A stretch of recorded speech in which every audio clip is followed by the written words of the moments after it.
Stop for a moment and listen. I want you to know something today. You are not behind, you are not late, and you have not missed your chance. The world has taught you to measure yourself by clocks and calendars, by deadlines and comparisons. But I tell you, heaven's clock runs on a rhythm far higher than man's schedule. In divine order, there is no delay.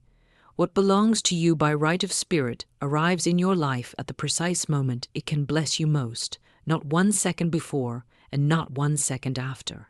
I speak this truth to break the spirit of frustration, of anxiety, and of despair that whispers to you, "It's too late." No, dear one, it is never too late in God's plan. Every blessing is an appointment already written, and appointments in heaven's book cannot be missed. Think of a train station. You may pace the platform with nervous steps, watching the clock, growing impatient because the train has not yet arrived. Others may rush past you on different trains, and you wonder why yours is not here. But in truth, that train has its own time, its own track, and it will not arrive early, nor will it be late. When it comes exactly when it is meant to. So it is with the blessings of your life. Divine order is the timetable of God's universe, and the train of your good is never delayed. It only appears delayed when you do not understand the perfect precision of spiritual law. So many of you live with regret, saying, "If only I had done this sooner, if only I had known earlier, if only I had not missed that chance." Let me say this with power and certainty. You did not miss it. You were simply being prepared.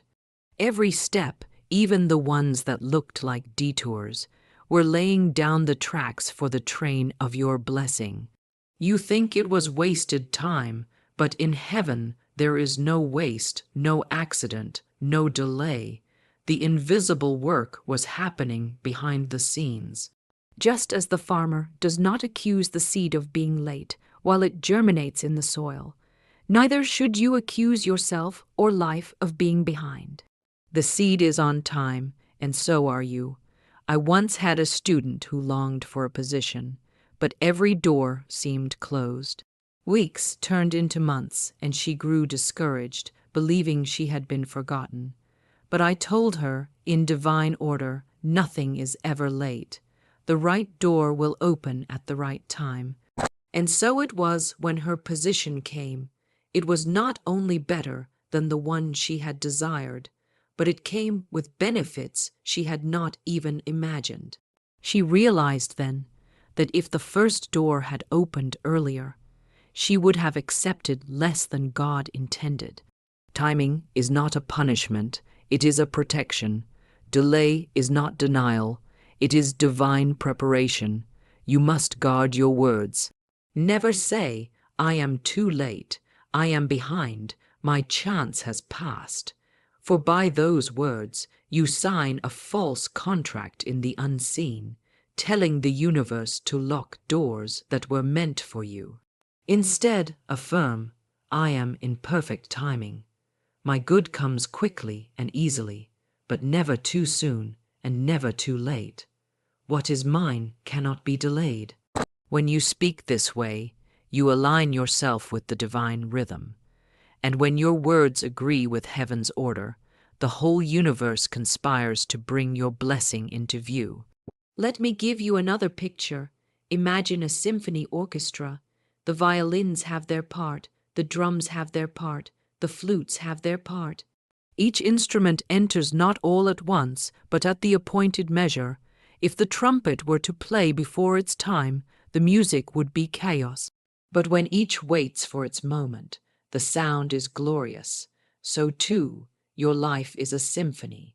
There are measures where one thing must play before another can enter.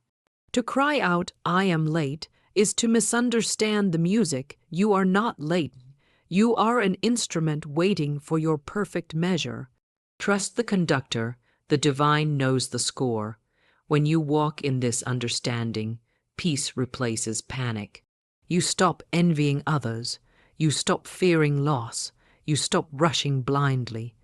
You learn to rest in the assurance that everything in your life is unfolding with precision. Your relationships, your money, your opportunities, they have not passed you by. They are simply waiting for the measure where they will harmonize perfectly with all else. To doubt this is to accuse God of disorder, and there is no disorder in divine mind. Some of you are listening now, and you are weary. You say, "I've prayed for years, but nothing has changed." I tell you, it has changed, but in the unseen.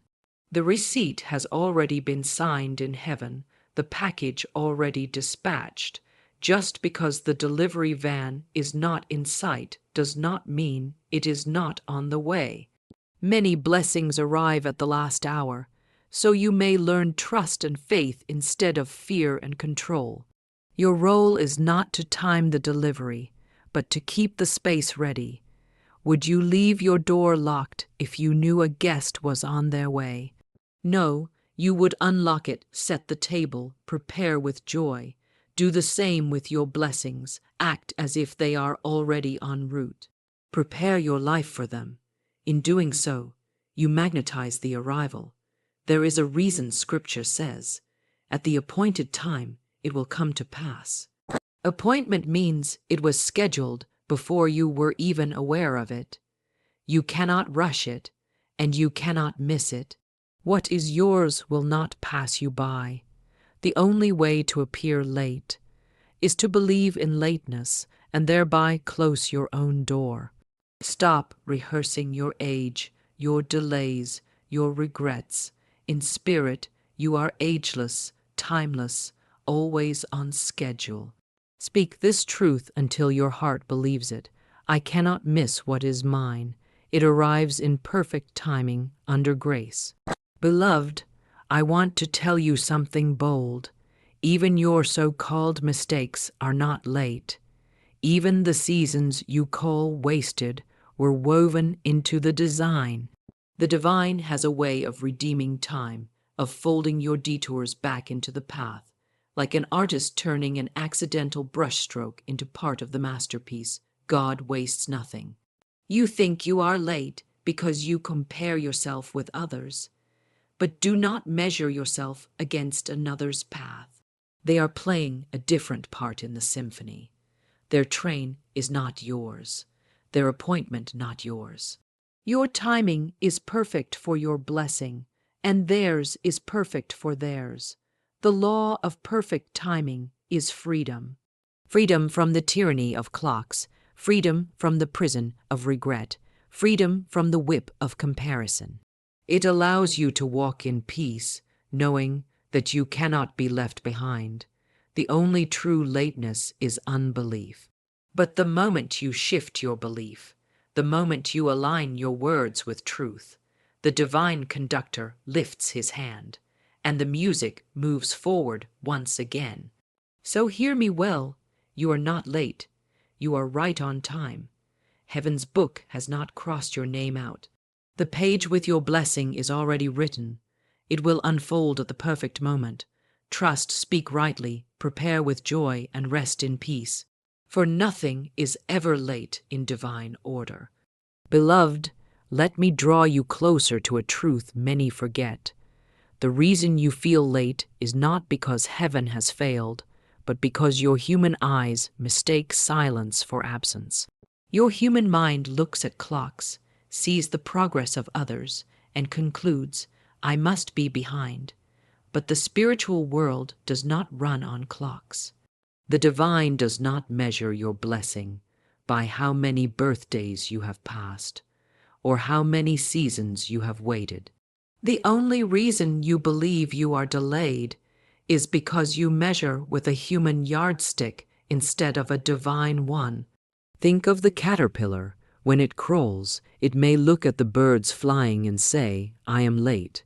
I was meant to fly. But the truth is, the caterpillar is not late. It is simply in another stage of its perfect order. It must rest in the cocoon before it can break forth with wings. If it judges itself too soon, it will despise its crawling, despise its waiting, and miss the beauty of its transformation. So too, many of you despise your cocoon seasons. You think you are delayed because you have not yet spread your wings. But I tell you, you are not late, you are transforming. The human mind struggles with waiting. It is restless. It fears it will be forgotten. This fear is the true delay, not the absence of the blessing, but the presence of doubt. The blessing is moving toward you, but doubt clouds your eyes so that you cannot see its approach. Impatience makes you abandon your station just as the train is about to arrive. Many blessings have knocked at doors only to find the owner left in despair, certain they had been abandoned. But if you would stay, if you would keep the lamp of faith burning, the blessing would walk right in. I once knew a woman who prayed for a home. She grew weary because months passed and nothing appeared. She began to say, "It is too late for me. Perhaps God has forgotten." I told her, "Do not speak this way. Every word is a seed. If you sow despair, you reap delay." She repented of her words and began to affirm daily, "My perfect home is already prepared. I receive it under grace in perfect timing." Not long after, a door opened so easily it astonished her. The home was not only perfect, but it came at a price she could afford. She wept with gratitude, realizing it had never been late. It had been waiting for her to align her words with faith. Words, dear ones, are keys to timing. Fear says, "I am behind." Faith says, "I am right on time." Fear rushes and grasps. Faith rests and receives. The reason many feel late is because they use their tongue to curse their own season. They repeat to themselves, "I should be further by now. Others are ahead. I am too old. I wasted time." And the universe, which always obeys the spoken word, echoes back, "Yes, you are late." Not because it is true, but because you have written it into law with your tongue. If you want to feel the flow of divine timing, you must guard your speech. Speak not of lateness, but of order, not of missed chances, but of divine appointments. Another reason humans feel delayed is comparison.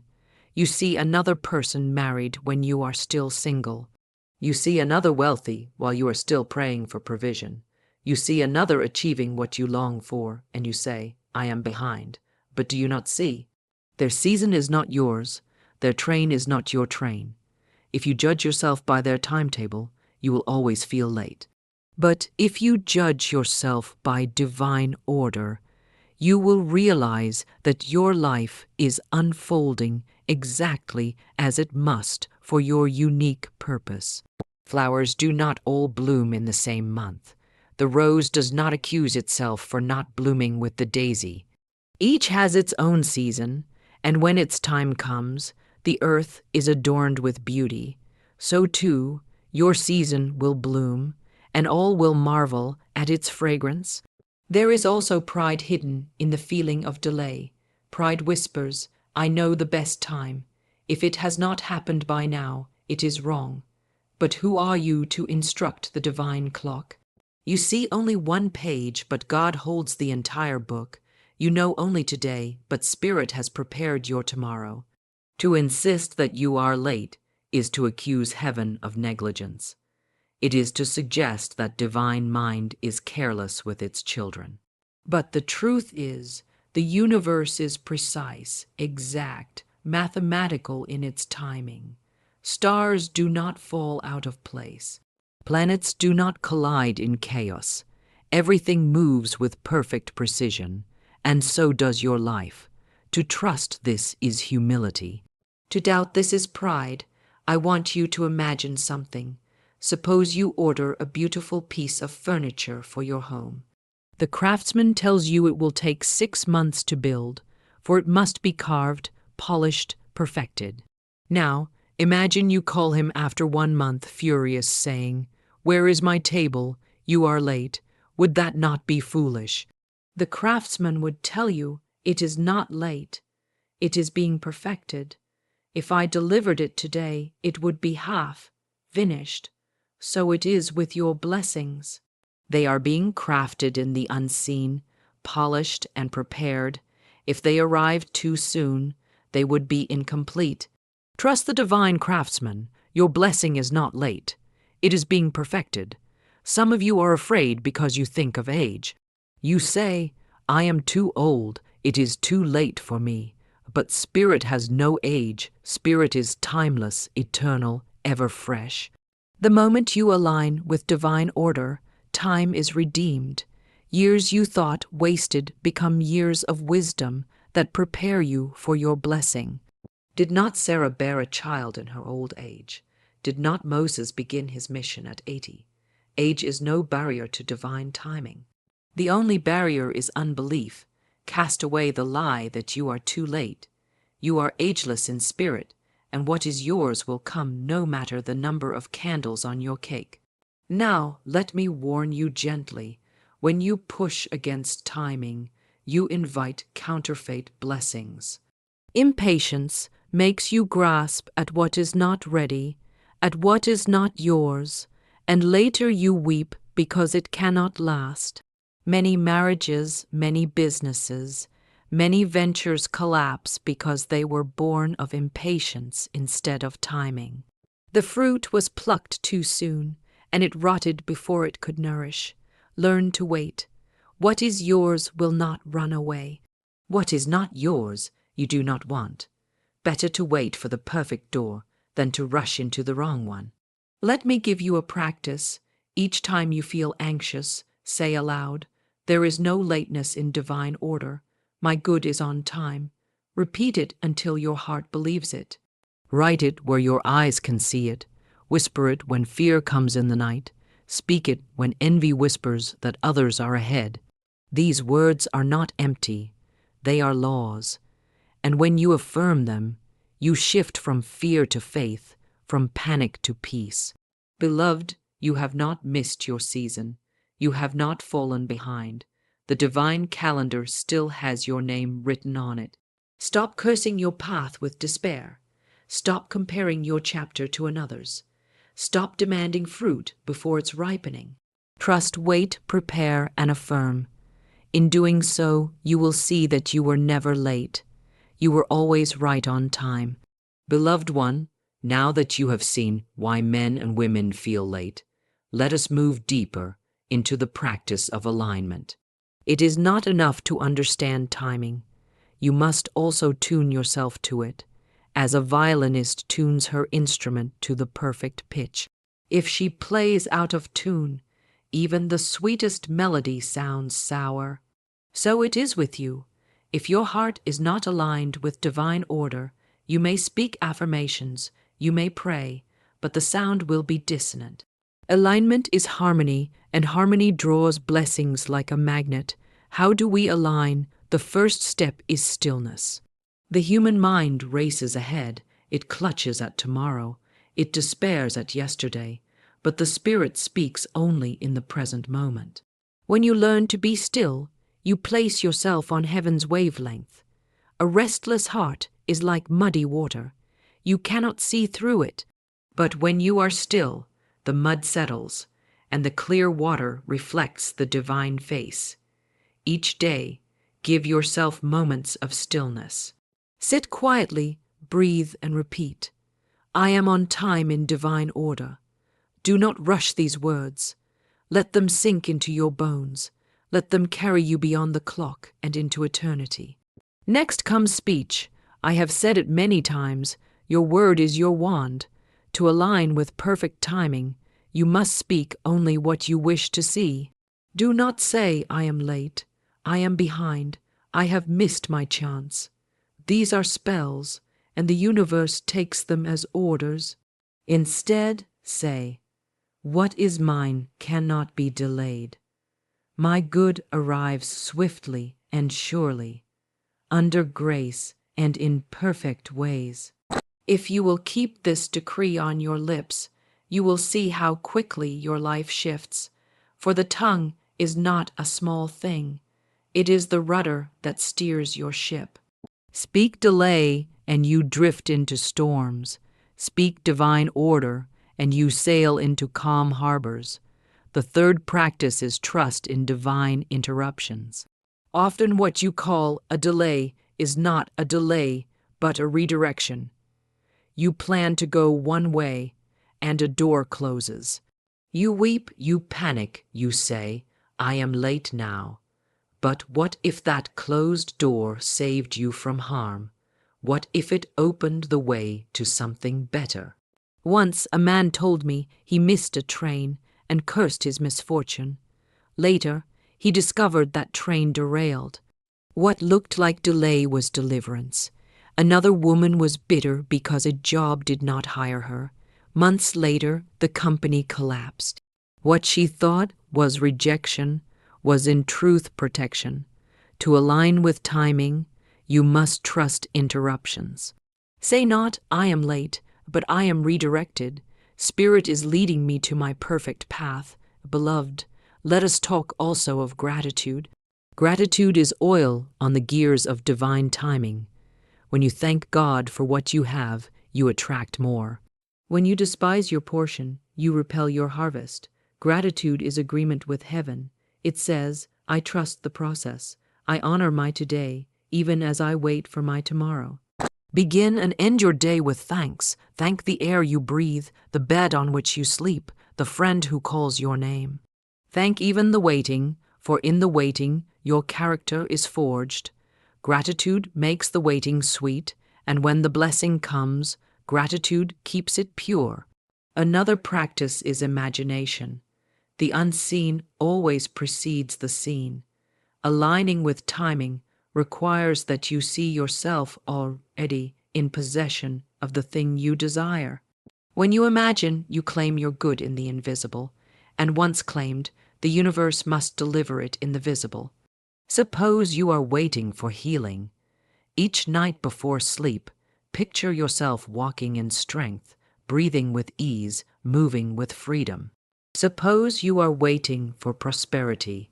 See yourself giving generously. See yourself free from debt. See yourself at peace.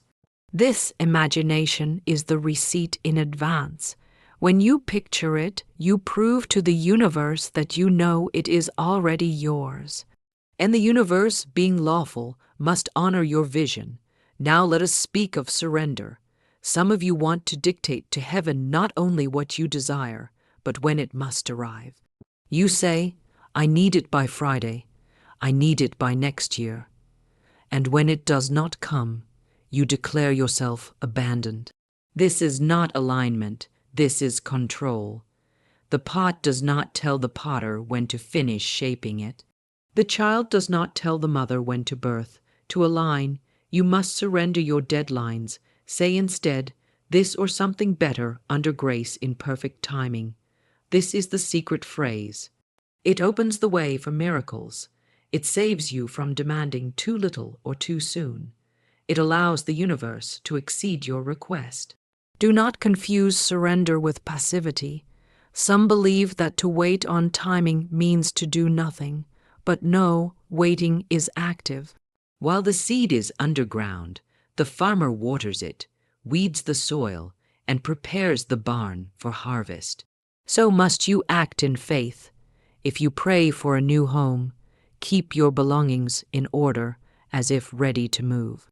If you pray for a business, study, prepare, sharpen your skill. If you pray for love, grow in kindness and wholeness. These actions are not to force the blessing, but to prove you believe it is on the way. Faith without preparation is empty. To align with timing, you must act as if the blessing is already yours. I recall a man who desired a car. He prayed faithfully, but he also cleaned his garage, leaving space as if the car already stood there. He polished his old shoes, saying, "These will drive my new car." His friends laughed, but not long after, a perfect car came into his life in a most unexpected way. His preparation was proof of his faith. Spirit honors preparation, for it shows you believe in the unseen arrival. And beloved, let us not forget forgiveness. Unforgiveness is one of the greatest blocks to divine timing. When you clutch bitterness, you chain yourself to the past, and while you are bound to yesterday, you cannot step into tomorrow. Many of you say, I am delayed, but the delay is not heaven. It is the chain of resentment around your own ankle. Forgive not to excuse, but to release. Say, I forgive everyone who has harmed me, knowingly or unknowingly. I set them free, and I am free. When you do this, the heavy doors swing open, and blessings that seemed held back rush toward you. Forgiveness accelerates timing because it restores flow. Beloved, to align with perfect timing is not to control the hour, but to control your heart. It is to keep your speech in faith, your mind in vision, your actions in preparation, your spirit in gratitude, and your heart in forgiveness. When you live this way, you no longer fear delay. You no longer chase after time, for you know that time is on your side. You wake with peace, you work with joy, you wait with calm, because you know heaven has already signed the decree. Your blessing is on time. So today I charge you, practice stillness, guard your tongue, trust interruptions, give thanks, imagine the unseen. Surrender your deadlines, prepare in faith, forgive in love. These are not small things, they are great laws. If you live them, you will find that timing was never against you. Timing was always for you. You will walk into blessings not a day too soon, not a day too late, but in the exact moment you are ready. In the exact hour the world is ready, and in the exact second heaven has chosen. Beloved one, stories are the lamps by which we see truth in motion. A law may sound abstract, but when you hear how it has unfolded in the lives of men and women, your faith grows. For the testimony of one soul becomes the prophecy for another. What Spirit has done for one, Spirit is eager to do for you. Let me share with you the living proofs of perfect timing, for divine order is never late. I once knew a woman who longed for marriage. She prayed, she affirmed, she spoke her word faithfully. I am divinely irresistible. The right man is magnetized to me by divine order. Yet the years passed, and she grew weary. Friends married, children were born, and still she walked alone. One day she came to me in tears, saying, Miss Shinn, I have been forgotten. Surely I am late. I said to her, You are not late. Your demonstration is only being prepared. Do not dig up your seed in doubt. She returned home, and instead of despair, she gave thanks. She began to live as though her blessing were already hers, setting 2 places at her table, planning for companionship. Months later, at a gathering she nearly did not attend, she was introduced to a man who had just returned from abroad. They spoke as if they had known each other for lifetimes. Within the year, they were married. Looking back, she saw why the delay was necessary. The man had been overseas completing the very assignment that prepared him to return at the exact moment she was ready. If he had come sooner, he would have been unready. If she had met him later, their paths would have missed. But Spirit timed the meeting perfectly. What looked like delay was only orchestration. Another story. A young man desired work in publishing. He had talent, but every door closed. He knocked and no one answered. He came to me saying, I am behind. Others are advancing, and I am standing still. I said, Do not declare yourself late. Speak this instead. The right position is already mine, by divine order at the right time and place. He did so, though at first with trembling faith. One afternoon, a friend invited him to a lecture. He hesitated, for he thought his time was better spent chasing job leads. But he went, and in that hall he met the editor of a major firm. A conversation began, an opportunity was offered, and within weeks he held the position of his dreams. That meeting was not chance, it was timing. Had he been hired earlier, he would have been placed in the wrong role. Had he not attended that lecture, he would have missed his moment. Spirit was not late, spirit was exact. Beloved, you may think your life is delayed, but in truth, you are being positioned. Each pause is a placement. Each waiting is a weaving. Divine order is the great chess master, moving every piece so that when your turn comes, the board is in your favor. There was a woman who longed for a child.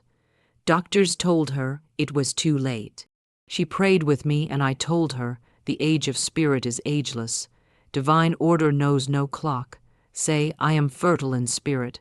The right soul is sent to me in perfect time. She obeyed, though her faith wavered at times. Years passed. One morning her sister called, saying a child needed a home. A door of adoption opened effortlessly, and she embraced the child as her own. Later she told me, I see now. This was always my child. We simply had to meet in the right season. Divine order was not late. It was precise. Another story. A businessman lost everything in a failed venture.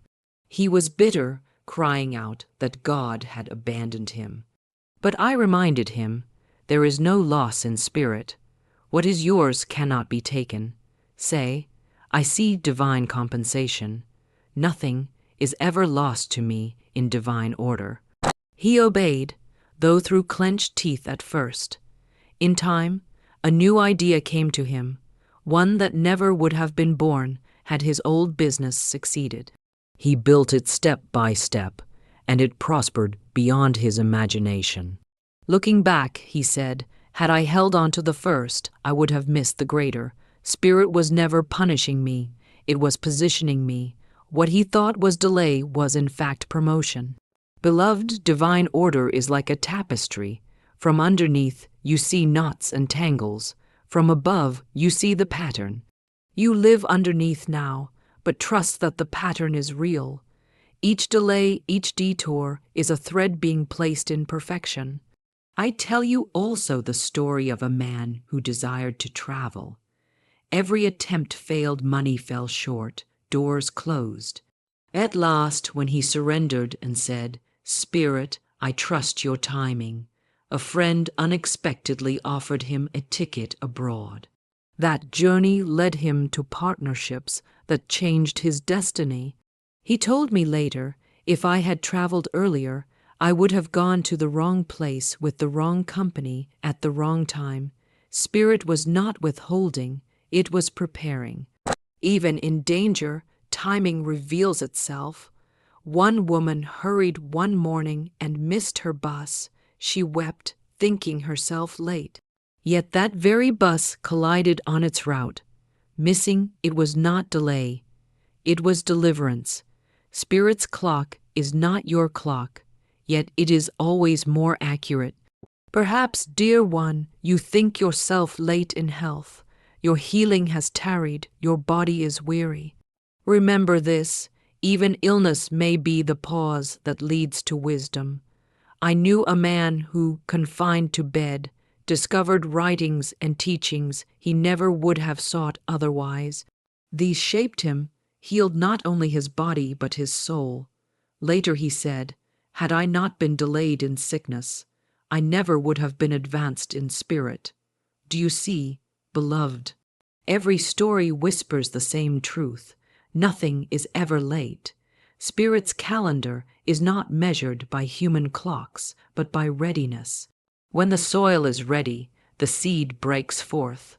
When the student is ready, the teacher appears. When the soul is ready, the blessing arrives. So if you wait, do not curse the waiting. Do not declare yourself forgotten. Say instead, divine order governs my life. My good cannot be withheld. What is mine comes to me, swiftly and surely, under grace and in perfect ways. Speak it, believe it, live it. And one day, like those I have told you, you will look back and see the hand of perfect timing guiding every step. And when your testimony comes, share it, for your story will become another's prophecy. The law works not sometimes, not for some, but always and for all. Nothing is ever late in divine order. Beloved soul, now that you have seen the law of perfect timing, do not merely admire it, live it. For the law is not a philosophy to be pondered once and forgotten. It is a rhythm to be walked in every day, as surely as you walk to the beat of your own heart. The universe is a great symphony, and divine order is its conductor. To live in harmony with this law is to stop fighting the rhythm, to stop rushing ahead or lagging behind, and to step into the exact note, the exact beat, where your blessing is written. Let me tell you plainly, every morning you awake, you stand at the threshold of perfect timing. But most people miss it because their minds are racing with clocks and calendars, with fears of being too late or anxieties of being too early. They grasp, they chase, they push, and by doing so, they step out of rhythm. Beloved, you cannot wrestle your blessing into your hands, for it is not won by force. You receive it when you align with the rhythm of spirit. How then do you live in this rhythm? You begin by surrendering each day to divine order. The moment you rise, instead of rushing into worry, pause and speak, "Today I walk in perfect timing. Nothing is too soon, nothing is too late, everything unfolds under grace." These words are not idle, they are keys. Each declaration opens a gate of alignment. Then, walk through your day with listening ears. The voice of timing is gentle. Sometimes it says, "Wait." Sometimes it says, "Move now." Those who hear prosper. Those who ignore find frustration. I once told a student, Spirit's whispers are the difference between toil and ease, between wasted effort and divine success. Learn to trust that still small voice. Let me give you a practice. When you are uncertain, when fear of missing out grips you, take a breath and ask inwardly, "Is this my moment?" If peace follows, proceed. If unease lingers, wait, for unease is often Spirit's caution. Peace is Spirit's green light. And you will find, over time, that this practice saves you from countless wrong turns, wasted energy, and regret. Another practice is thanksgiving. Give thanks not only for what you see, but for what is yet unseen. Say, "I give thanks that everything I desire is already mine in spirit and appears at the right time." Thanksgiving is the invisible receipt of what is to come. It proves to the universe that you trust its delivery. You may ask, "But Florence, how do I endure the waiting?" Beloved, you do not endure it as a prisoner counts days. You live it as a gardener tends soil. The gardener does not dig up the seed daily to check if it grows. He waters, he trusts, he sings over his field, and in its time the bud breaks forth. So too must you water your dreams with faith, sing over them with affirmations, and trust that the soil of divine order is never barren. When impatience tempts you, remember this truth: what is rushed often withers, what is ripened in time endures. Consider the fruit plucked too early, it is bitter. Consider the fruit left to mature, it is sweet, so it is with every blessing. Spirit ripens your good, and when the day comes, it tastes of heaven. There is also the discipline of release. Release your rigid timelines, your desperate calculations, your human clocks. Say, "I release the need to control. I trust divine order." The more you grip, the more you delay. The more you surrender, the more swiftly Spirit moves. For the law of timing is not about speed, it is about alignment. And alignment often hastens what striving delays. Beloved, do not compare your clock with another's. Do not look at another's marriage, career, or healing and say, I am behind. For each soul has its unique appointment. What is theirs is not yours. What is yours cannot be taken, cannot be missed, cannot be lost. Say this daily: my blessing cannot be stolen, my time cannot be delayed, my season is sure. With such words, you break envy, you end fear, and you rest in certainty. Now hear me: even apparent delays are blessings. For in the waiting, Spirit trains you. A bird is not pushed from the nest before its wings are strong. If you leapt into your blessing too soon, it would crush you. Spirit waits until your wings are ready. So instead of despairing in delay, say, I am being strengthened for my season. I am being prepared for my appointment. I give you now affirmations to anchor this law in your daily life. I walk in divine order, and divine order walks in me. Every step I take is timed by Spirit. I am never late. I am never early. My blessing appears at the right time, in the right way, under grace. What is mine comes to me with speed and certainty, and nothing can prevent it. I trust the rhythm of the universe. I release all fear of missing out. I give thanks that perfect timing governs my health, my wealth, my relationships, my destiny. Speak these often. Speak them when fear rises. Speak them when delay seems long. Speak them when opportunity knocks. They will align you with the current of Spirit. And now, beloved, I leave you with this prophetic charge. Stop declaring yourself late. Stop cursing your season. Begin to live as though you are on time. Walk into every room as though you arrived precisely when you were meant to. Accept every encounter as divinely scheduled. Look at every seeming delay and say, even this is timing. For when you do, you will see miracles unfold. Remember, the law is not sometimes true. It is always true. Nothing in your life is wasted. Every moment is ordered. Every delay is protection. Every advance is preparation. Every opening is orchestration. When you see with Spirit's eyes, you will declare with me, nothing is ever late in divine order. So rise tomorrow with peace, walk today with trust, and close each night with thanksgiving, for your good is not rushing away from you, it is rushing toward you.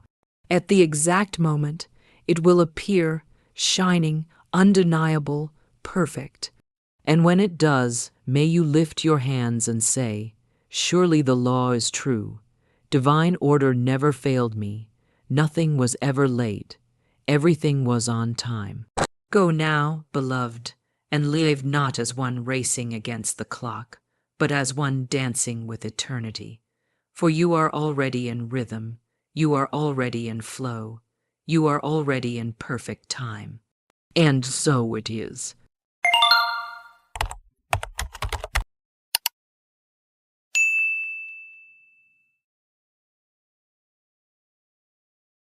What if the hardest workers are not the richest people?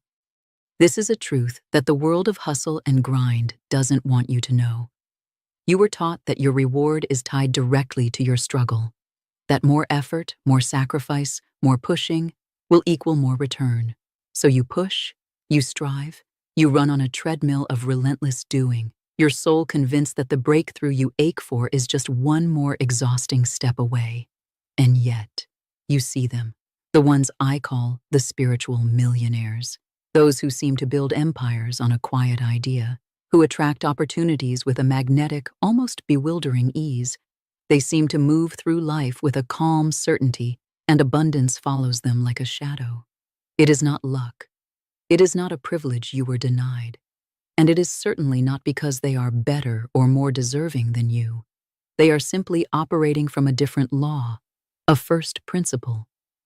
They have mastered an invisible technology of the soul that turns resistance into reception. They have learned how to get out of their own way. This is the profound secret the remarkable Florence Scovel Shinn revealed, not as a complex theory, but as a practical foundational key to unlock the treasury of the universe. So what is this principle? What do they know about the nature of reality that allows them to receive, while so many others are stuck striving? Stay with me.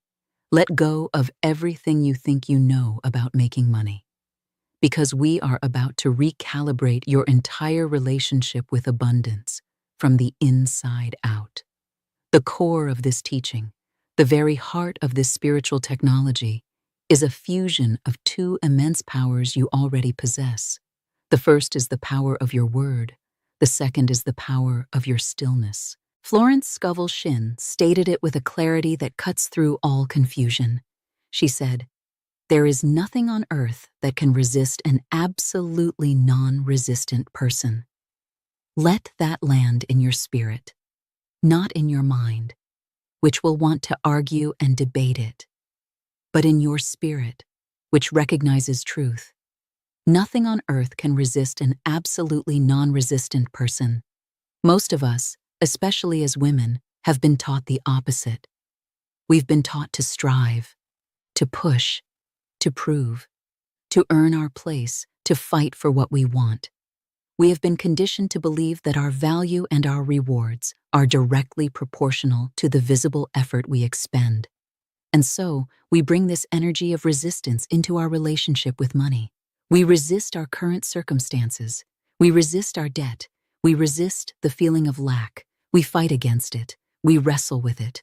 We spend our precious life force in a battle against what is. But the universe does not operate on the principle of battle. It operates on the principle of resonance, of reflection. It is a perfect mirror. Whatever you resist, you are tethered to. Whatever you fight, you feed. Your resistance, your anxiety about money, your frantic need for it to be different right now sends a powerful signal out into the field of infinite possibility. And that signal says, I am in a state of lack. I am in a state of fear. I do not trust that I will be provided for. And the universe, in its infinite and impersonal love, simply says, as you wish, and reflects that state of lack and fear back to you in your circumstances. The first part of the secret, then, is the law of non-resistance. It is the conscious, deliberate choice to stop fighting reality, to stop wrestling with your present moment. But this is not passive resignation. It is not giving up. Oh no. That is where the second power comes in, the power of your word. As Florence taught, man's word is his wand, filled with magic and power. Your word is the rudder that steers the great ship of your life. While non-resistance calms the stormy seas of your own anxiety, your spoken word sets the divine destination. This is the common mistake. So many people try to use affirmations and declarations while their entire being is vibrating with resistance. They shout into the wind, I am wealthy, while their heart is screaming, but I'm terrified, I won't pay my rent.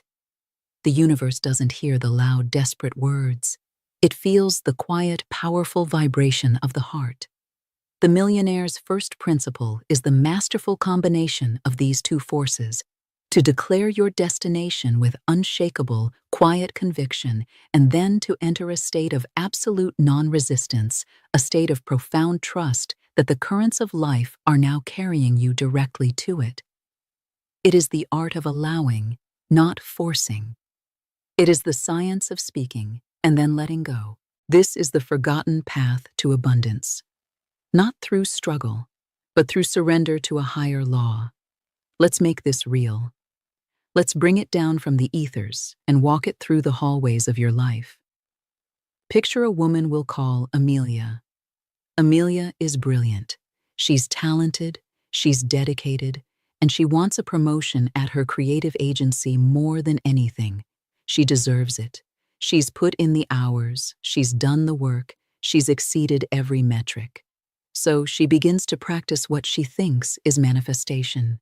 She writes on her mirror in lipstick, I am the new creative director. She visualizes herself in the corner office, feeling the plush carpet under her feet. She says her affirmations in the car on the way to work, her knuckles white on the steering wheel. But watch her energy. Observe her spirit. She walks into the office, and her eyes immediately dart around, searching for signs. Did her boss smile at her in a particular way? Was that email from the CEO a good omen or a bad one? She sees a coworker laughing with the head of the department, and a cold knot of dread forms in her stomach. Are they talking about someone else for the role? She checks her email obsessively. She replays conversations in her head, dissecting every word. She is a detective searching for clues, but the only crime is the one she's committing against her own peace. Her body is a landscape of resistance. Her shoulders are tight. Her jaw is clenched. Her breath is shallow. She is affirming abundance with her mouth, but she is screaming scarcity with her entire nervous system. She is holding the thought of the promotion in a chokehold. She is trying to force the universe's hand. Her energy is one of grasping, of needing, of deep, profound mistrust. She is resisting the present moment with every fiber of her being. And that resistance creates a static field, a vibrational barrier that the very thing she desires cannot penetrate. The universe wants to deliver, but it cannot find a clear signal. It cannot land on a frequency of frantic anxiety. Now imagine the shift. Amelia learns about the law of non-resistance. She learns that her work is not to make it happen, but to allow it to happen. So she changes her practice. In the morning, she stands before her mirror. She takes a deep, slow breath. And she speaks her word, not as a desperate plea, but as a calm, settled decree. The divine design of my life is now coming to pass. The perfect position for me, the one of my highest good, is now made manifest. I am divinely guided, and all doors now fly open. She speaks the words, and then she lets them go. She releases them, like letting a bird go from her hands. She gives the order to the infinite intelligence within her and around her, and she trusts that the order has been received. She walks into her office, and instead of scanning for signs, she focuses on her work. She finds joy in a project. She offers a kind word to a colleague. She doesn't ignore her desire for the promotion, but she is no longer chained to it. She has become non-resistant to the outcome. She has decided that her peace, her wholeness, is not contingent on that job title. Her peace is here, now. If she feels a wave of anxiety, she doesn't fight it. She acknowledges it. She breathes into it. And she gently reminds herself, I have cast my burden. I go free. She has flipped the energetic switch. From a place of needing, she has moved to a place of knowing. From forcing to allowing. From resistance to release. Her entire being now radiates a quiet confidence, a grounded trust. She has become a vacuum for her good because she has cleared out the static of her own fear. And then, one Tuesday afternoon, her boss calls her in. The conversation is easy. It's natural. It feels inevitable. The promotion was always hers. It was just waiting for her to get out of her own way. This is not magic. This is spiritual law. Think of it in your own life, the relationship you so deeply desire. Do you go on dates with an energy of auditioning a partner, your heart braced for disappointment? That is resistance. You are resisting your current state of being single, and in doing so, you are radiating the very vibration of lack of a partner. The universe can only match the signal you send. True magnetism is born when you become non-resistant to your own wholeness, right now. When you fall so deeply in love with your own life, your own company, that your radiance becomes an irresistible invitation, not a desperate plea. Think of debt. When you look at your bills with terror, with a knot in your stomach, you are resisting them. You are energizing the very condition of debt. Non-resistance isn't ignoring the bills. It is looking at them, acknowledging them, and then turning your full, powerful attention to the truth. Infinite intelligence is my unfailing supply. All my needs are met, and there is a divine surplus. You pay your bills with a blessing, knowing that money is simply energy, and as you release it with trust, you open the channel for more to flow in. The millionaire's secret is not a secret at all. It is an open law. It is the understanding that what you seek is not found in the fight. It is found in the faith that follows the word. Here's a truth that may feel startling at first, but it is the key to your absolute freedom. You are already a master of this law. You have been using it perfectly your entire life. Your current reality, in all its detail, is a flawless manifestation of your most dominant spoken and unspoken words, and your most persistent states of resistance. Take a gentle, honest look around you. Your relationships, your bank account, your health, your home. They are not random. They are not a punishment or a reward from an external God. They are a feedback system. They are the physical printout of your inner consciousness. If your life feels like a struggle, it is because you have been holding the belief and speaking the words of, "Life is a struggle." You have been resisting ease. If your finances feel constricted, it is because you have been holding the vibration of constriction. You have been speaking the language of not enough. You have been resisting the flood of abundance with dams of fear and doubt. This realization is not for shame. It is for power. It is the moment you stop being a victim of your circumstances and realize you have been the creator of them all along. It's the moment the puppet realizes it holds the strings. Imagine your subconscious mind, the great, powerful engine of your reality, is like a fertile garden, and your conscious thoughts and words are the seeds. For years, perhaps without realizing it, you have been planting seeds of worry, doubt, and fear. And the garden has faithfully produced a harvest of worrisome, doubtful, and fearful experiences. You have been a perfect gardener. Now, you simply choose to plant new seeds. This is not about fighting the weeds of the old patterns. You don't get rid of weeds by screaming at them. That just gives them more energy. You simply, calmly, stop watering them. You turn your attention, your focus, your life-giving water to the new seeds you wish to grow. Seeds of trust, seeds of abundance, seeds of ease. You are already an expert at this. You have unimpeachable proof that the law works. Your life is that proof. Now, you will simply use this power consciously. You will use it for your liberation. You will use it for your joy. You will use it for your divine inheritance of abundance. You are not broken. You are not flawed. You are a creator who is simply, finally, reading the instruction manual. And the first instruction is to recognize the power you have already been wielding. So how do we begin? How do we take this profound truth and weave it into the fabric of our days? It begins not with a grand gesture, but with a small, sacred shift in your daily rhythm. I want to offer you 3 simple, sacred steps, a daily practice to cultivate this millionaire's mindset, which is ultimately a mindset of divine trust. This practice is the embodiment of the great principle: speak the word, then enter non-resistance. Step 1. The sacred declaration.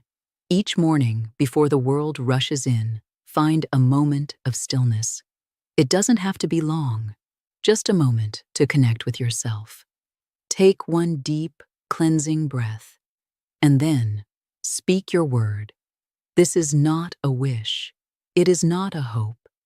It is a declaration of what is already true in the realm of spirit, now making its way into form. Choose a statement that resonates with your soul. Speak it aloud if you can. Let the vibration of the words fill the room. Feel them in your chest, in your throat. This is your divine decree. Step 2. The act of release, which we call divine indifference. This is the millionaire's masterstroke. This is the heart of non-resistance. After you have spoken your word, you must release it completely. Florence Scovel Shinn taught that you must develop a state of divine indifference.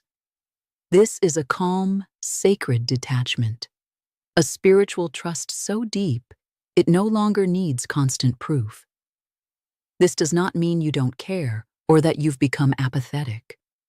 It means you care so much that you refuse to contaminate the outcome with your fear and doubt. It is an active, powerful state of trust. Imagine you have a loyal, infinitely powerful, and resourceful servant. You give this servant a clear, precise order. Go and prepare my abundant future. Once you have given the order, what is your job? It is to trust the servant. You don't follow them around, wringing your hands, asking, "Are you sure you know the way? Are you doing it right? When will it be ready?" To do so would be an insult to the servant's power. It would sow confusion and delay the result. Your job, after giving the order, is to go about your day in peace, to be indifferent to the how and the when, because you have unshakable faith in the what. This is divine indifference. It is casting your burden, your desire, onto the creative power of the universe, and then you go free. You free yourself from the need to control, to manage, to worry. This is the deepest form of faith. Step 3. The active gratitude. Throughout your day, the final step is to water your newly planted seed. You do this through gratitude, not just for what you have, but for what is on its way. Feel the feeling of your answered prayer. If you have declared that your perfect home is on its way, feel the gratitude of walking through its front door. Feel the sun on your face through its windows. Generate the emotional signature of the desire fulfilled. This is not fantasy. This is vibrational alignment. Gratitude is the frequency of receiving. It tells the universe, "Thank you, I have received it." And the universe, which only knows the present moment, rushes to make that feeling of having received a physical fact. So your practice becomes a simple, sacred rhythm. First, you declare and speak your truth into being. Next, you release by practicing that divine indifference and trusting the process completely. And finally, you open yourself to receive by aligning your heart with the feeling of your prayer already answered through active gratitude. To help you begin, you might choose one of these truths or let them inspire your own. To call in overall abundance, you can declare, "My supply comes from God, and my great, unexpected good now comes to pass." To release the heavy burden of financial worry, you can affirm, "I am free from the burden of forcing outcomes. I cast my burden upon the Christ within, and I go free to receive." And to clear away old blocks and align with your highest purpose, you can speak this powerful decree. "Every plan my Father has not planned is now dissolved and dissipated. The divine design of my life now comes to pass." Practice this daily, with gentleness, with sincerity. This is not another chore on your to-do list. This is a sacred act of remembering who you are. As you begin this practice, as you start to consciously plant new seeds in the garden of your mind, be prepared. The journey inward often creates a temporary stir in the world outward. Do not be discouraged. When you first declare your divine abundance and trust, you may be met with what Florence called adverse appearances. An unexpected bill may arrive, a client may pull out, the car might break down. The rational mind, the ego, will immediately scream, "See, it's not working, this is foolish." But I want you to understand this from a higher perspective.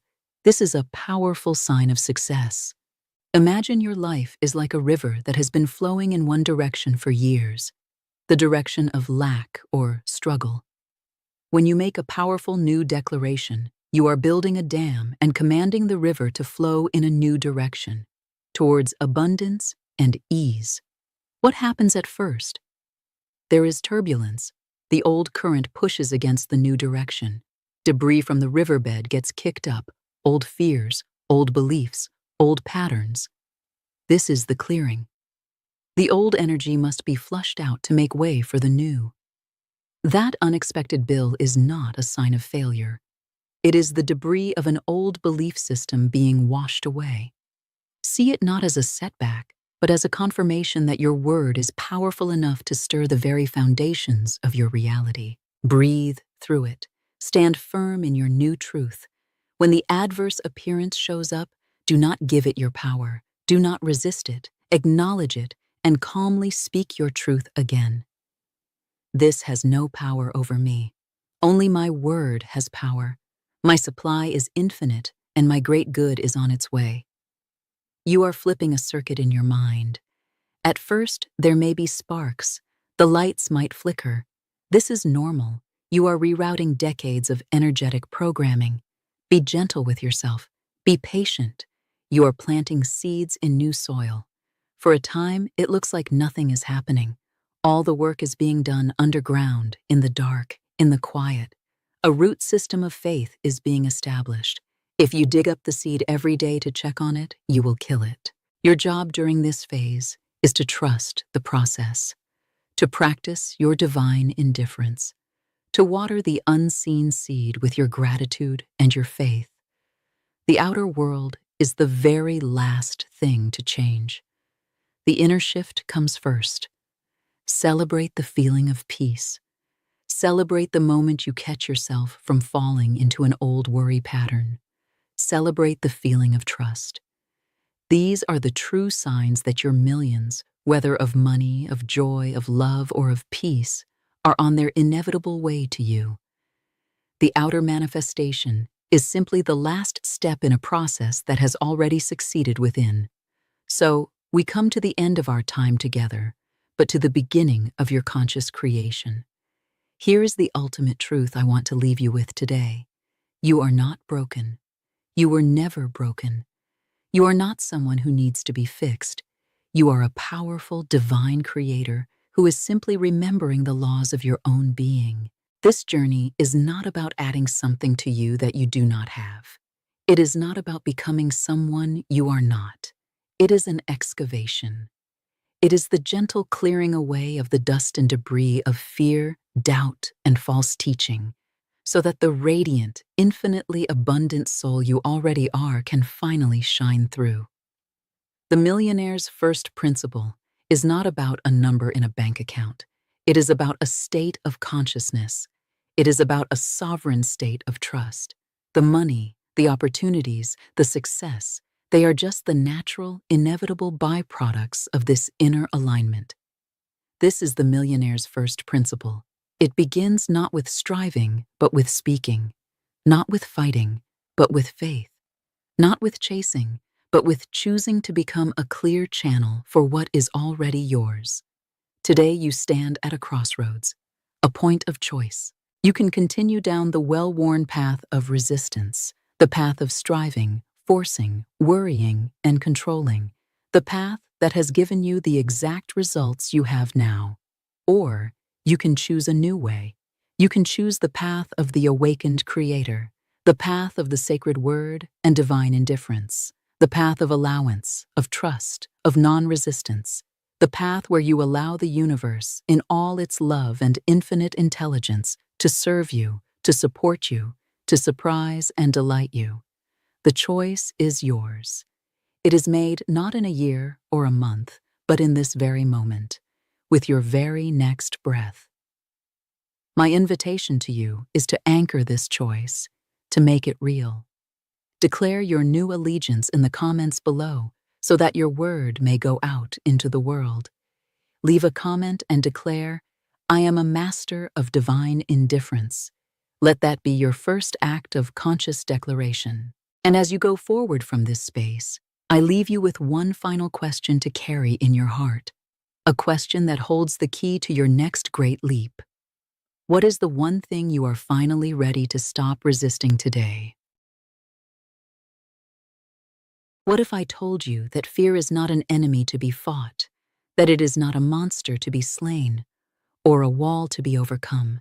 If you have ever felt the grip of anxiety around your chest, if you have ever been paralyzed by doubt, unable to make a move, if you have ever felt like you are living a life smaller than the one you were meant for, all because of a quiet, constant hum of fear, then this message is for you. And it is more than a message. It is a key, a practical map for harnessing the very energy that has held you captive and turning it into the force that sets you free. Because all of that struggle, all of that pain, is based on a profound misunderstanding. A misunderstanding of what fear truly is. What if I told you that fear is simply a servant waiting for new orders, a powerful, loyal, and unimaginably creative force that has been taking its direction from the wrong part of you? For years, for decades perhaps, it has been building worlds for you, meticulously, faithfully, worlds of worry, realities of lack, futures of loss. It has been obeying a command you didn't even know you were giving. Tonight, we are not here to fight fear. We are here to give it a new job, to reclaim it as our own, and to turn its immense power toward the life that is waiting, patiently, for you to finally believe in it. This is where your freedom begins, not in a battle, but in a quiet, deliberate shift of command. Florence Scovel Shinn, a woman who understood the architecture of the soul, said it with stunning clarity. She taught that your only enemies are within yourself, and that the two greatest of these enemies are fear and doubt. But she didn't see them as invaders. She saw them as misdirected energy, a creative force aimed at the wrong target. She wrote, "Fear and worry are faith in evil." Let that land for a moment, not in your mind, but in your body. Feel the truth of it. Fear is faith. It is a deep, unwavering, gut-level belief in a negative outcome. Doubt is the architect of that negative outcome, the one who draws the blueprints for disaster. When you worry about money, you are not just thinking a negative thought. You are entering a state of profound prayer. You are using your divine imagination, the most powerful creative tool you possess, to vividly picture empty bank accounts, to feel the panic of unpaid bills, to rehearse the conversation of asking for a loan. You are having faith in lack. And the subconscious mind, your faithful servant, hears this prayer. It feels this faith, and it says, "Yes, your wish is my command." And it begins to arrange circumstances, to filter opportunities, and to guide your actions to bring about the very thing you fear. It knows no difference between a request born of desire and a request born of fear. It only knows faith. It only responds to the image held with conviction. When you fear being abandoned in a relationship, you are not just being insecure. You are actively building a case for your own loneliness. You are using your faith to imagine the fight, the cold silence, the final goodbye. You scan for evidence. A late text becomes proof. A distracted gaze becomes a sign. You are so convinced of the eventual outcome of being left that your energy becomes dense with suspicion, heavy with need. You project the very vibration that suffocates connection. You have unwavering faith in abandonment, and so your servant, the subconscious, works tirelessly to deliver that reality to your door. This is the core teaching. This is the key that unlocks the cage. Fear is not happening to you. Fear is a creative act from you. It is inverted faith. Let's walk through this. Let's make it real. Think of the woman who dreams of starting her own business. A beautiful idea has been planted in her soul. A vision of a small shop, a consulting practice, a creative service. It feels like light. It feels like truth. But then, the doubt begins. The fear speaks. What if no one buys it? What if I fail and everyone sees? What if I invest my savings and lose everything? Now watch what happens. Doubt, the architect, gets to work.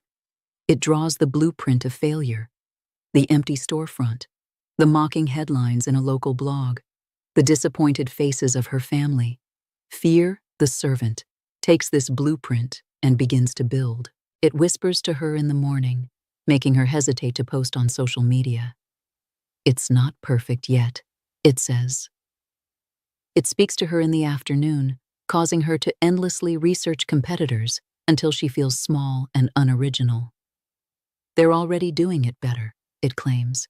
It screams at her at night, replaying images of bankruptcy and humiliation until her body is flooded with cortisol, the chemistry of crisis. She is living in the reality of her failure before she has even taken the first step. She has more faith in her collapse than in her success. She is praying with every fiber of her being for the outcome she dreads. And so, the business never launches. The dream withers on the vine, and she looks at her life and says, "See, I knew it wouldn't work." She fulfilled her own prophecy. She used the divine law of creation perfectly, in reverse. Now think of the man who is deeply afraid of illness. He feels a small twinge in his side, a momentary ache. For a person living in faith of wellness, it's a fleeting sensation. The body readjusts. It's forgotten. But for this man, a man who holds a deep, quiet faith in sickness, this twinge is a signal. Doubt, the architect, immediately draws the blueprint of disease. It pulls up files from the internet, images from medical dramas, stories of friends. It constructs a detailed picture of waiting rooms, of worried doctors, of terrifying diagnoses. And fear, the loyal servant, takes this vivid blueprint and begins to manifest it in the body. His anxiety causes his stomach to clench, which makes the twinge feel worse. He can't sleep, which weakens his immune system. He focuses on his body with such intensity, he begins to notice every tiny sensation, interpreting each one as further evidence of his impending doom. He is using the power of his mind, a power that can heal, to create the chemistry of disease. He is practicing the feeling of being sick. He has more faith in his vulnerability than in his vitality. His subconscious mind, a servant that governs the functions of the body, receives the message loud and clear. The master is focused on illness. The master believes in illness. We must align the body with this powerful belief. This is not punishment. This is law, the law of faith. Consider the realm of love and self-worth. A woman carries a core belief, a deep-seated doubt that she is not enough, not smart enough, not beautiful enough, not worthy of true, unconditional love. This is her hidden doctrine. Doubt, the architect, uses this doctrine to design a reality that proves it. It tells her that the kind, stable partner is boring.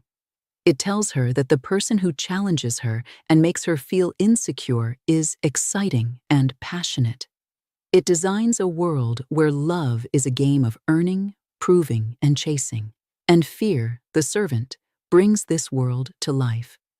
When a healthy, loving person shows interest, her fear says, "It's a trick. He doesn't see the real you yet. When he does, he'll leave." And so, she sabotages it. She pulls away. She finds fault. She pushes love away to protect herself from the inevitable abandonment she has such profound faith in. Instead, she is drawn, as if by a magnetic force, to partners who confirm her belief. The emotionally unavailable one, the critical one, the one who needs fixing. Because in that dynamic, her doubt feels at home. Her fear is validated. She spends her energy trying to prove her worth to someone who will never grant it, fulfilling the prophecy she wrote for herself long ago. I am not enough. She has used the law with flawless precision. She has held a clear image of her own unworthiness, and her subconscious mind has moved heaven and earth to make her outer world a perfect mirror of her inner conviction. Do you see it now?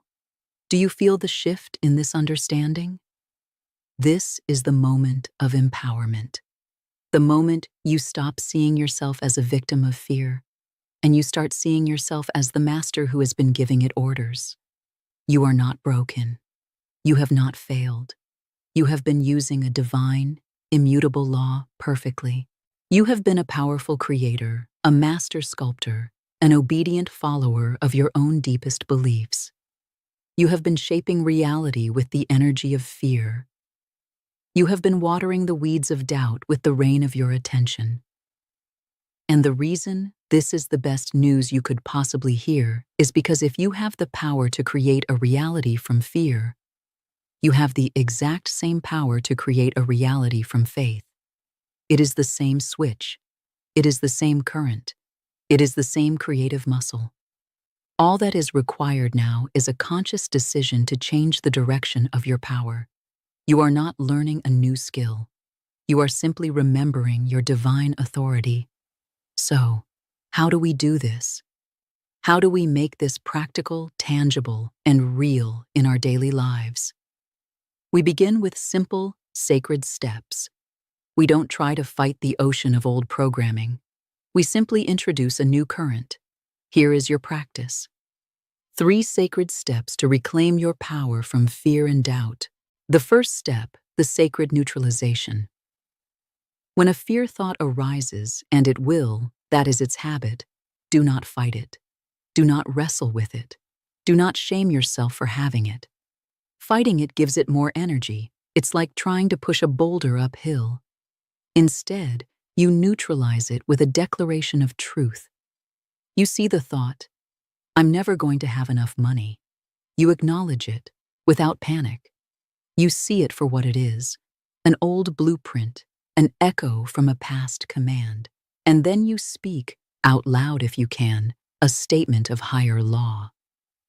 Florence would say to speak the word. You say with quiet authority, that is not the divine truth for me. I deny the appearance of lack. My God is my supply. And that supply is infinite and immediate. You see the thought, he's going to leave me. You acknowledge it. You see the old architect of doubt at the drawing board, and you neutralize it.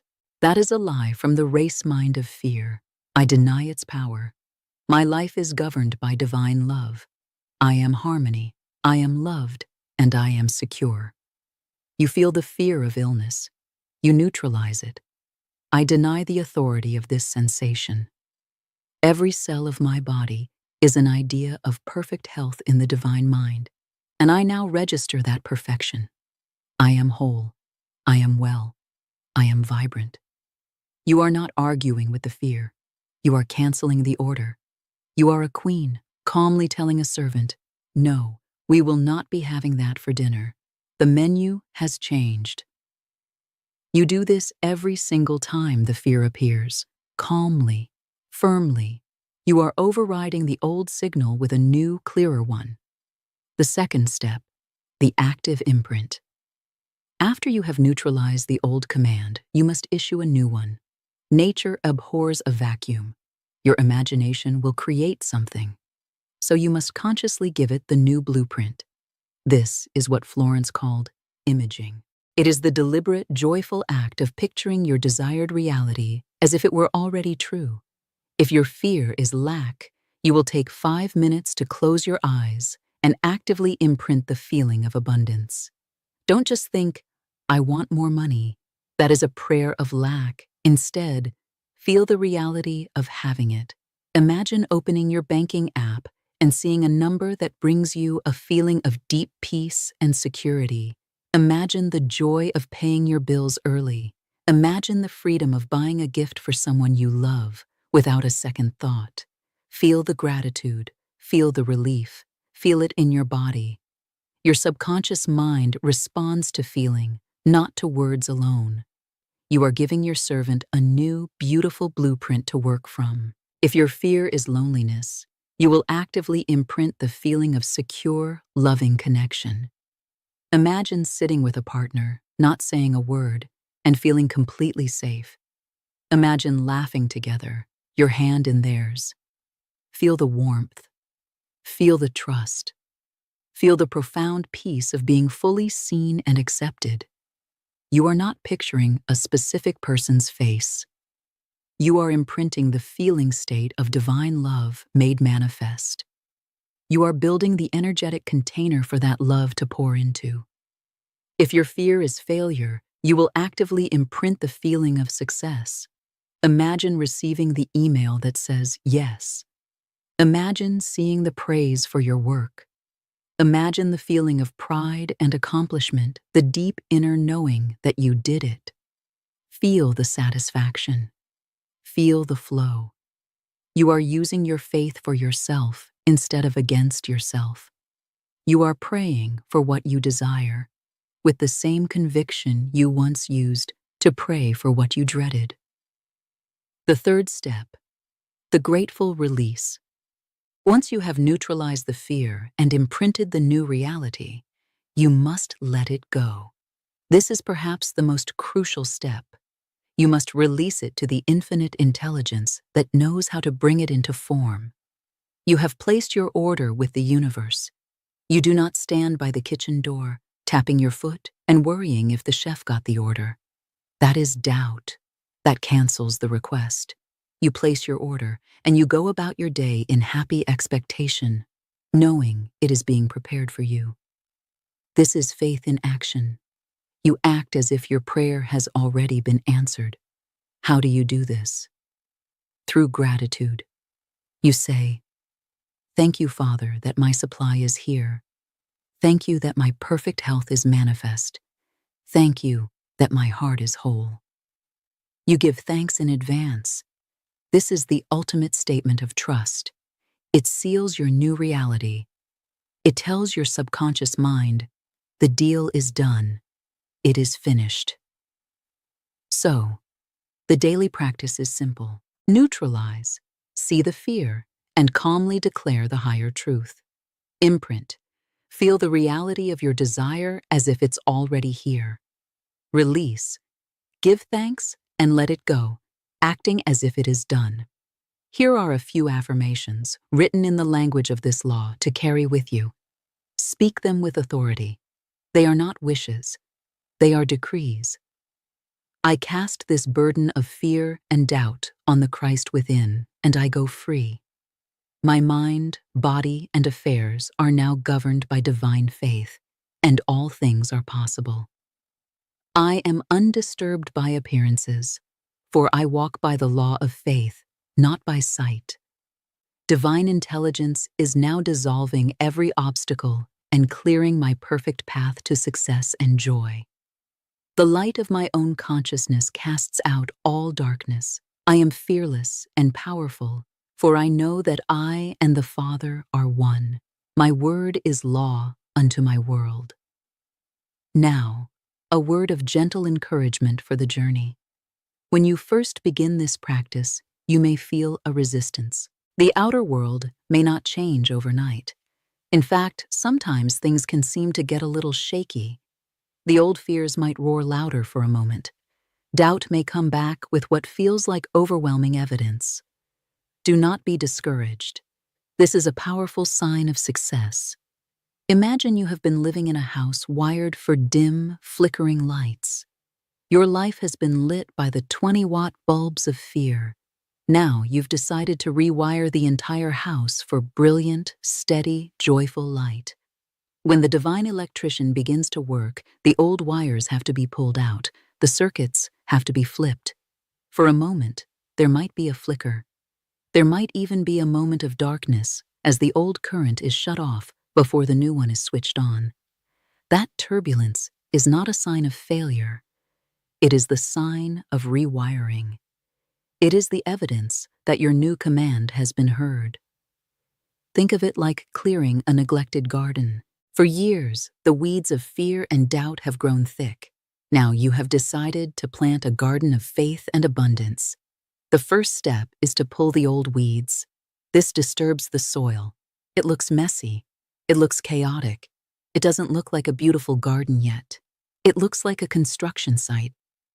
The mess is proof that the work is being done.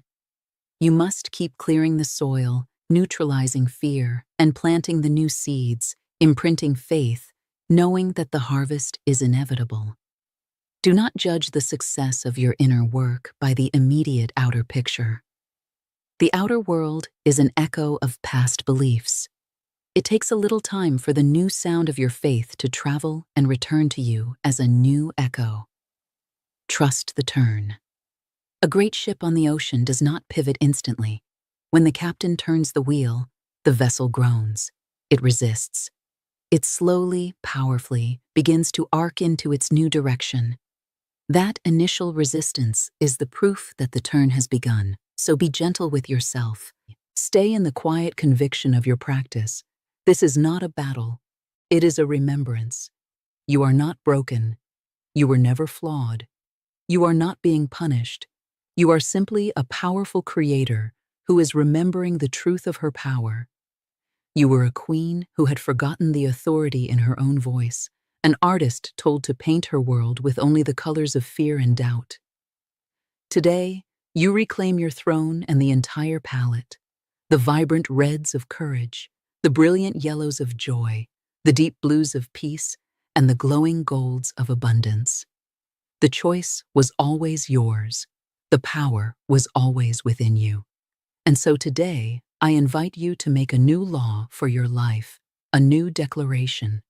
In the comments below, I invite you to make this your truth, to write it, to declare it, to anchor it in this moment. Declare, I am now free from the law of fear and doubt. Speak it into the world. And as you move forward from this space, carry this one final question with you. Let it settle into your heart. What is the very first thing you will do or think or feel? Now that you know your faith and not your fear is the law of your life. Begin with that, and let the new law begin now. You've been saying the affirmations for months, but deep down, nothing has changed. Why? Because the words mean nothing if your belief system stays the same. You have been polishing the surface while the engine underneath remains untouched. You have been painting the walls of a house that stands on a faulty foundation. The words are the paint. Your belief system is the foundation, and a foundation of lack cannot support a reality of abundance, no matter how beautifully you paint the walls. You have been sending your words out like little paper boats into a stormy sea of contrary belief, and you wonder why they never reach the shore. Here is the truth. The law is always working. It has been working perfectly your entire life. It is not broken, and neither are you. The problem is not the law. The problem is the instruction you have been feeding it. You see, your affirmations, your spoken words, are like messengers sent to the great creative power of your subconscious mind. But your subconscious does not speak the language of words alone. It is far more ancient, more primal than that. It speaks the language of feeling, the language of imagery, the language of identity. So when you say, I am wealthy, but your nervous system screams, no, you are not. You have never been. You are lying. Who do you think your subconscious believes? It believes the feeling.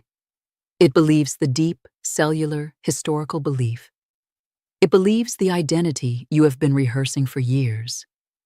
It takes that feeling of lack, of fear, of scarcity, and it says, this is the blueprint. This is the truth. I will now create more circumstances that match this feeling.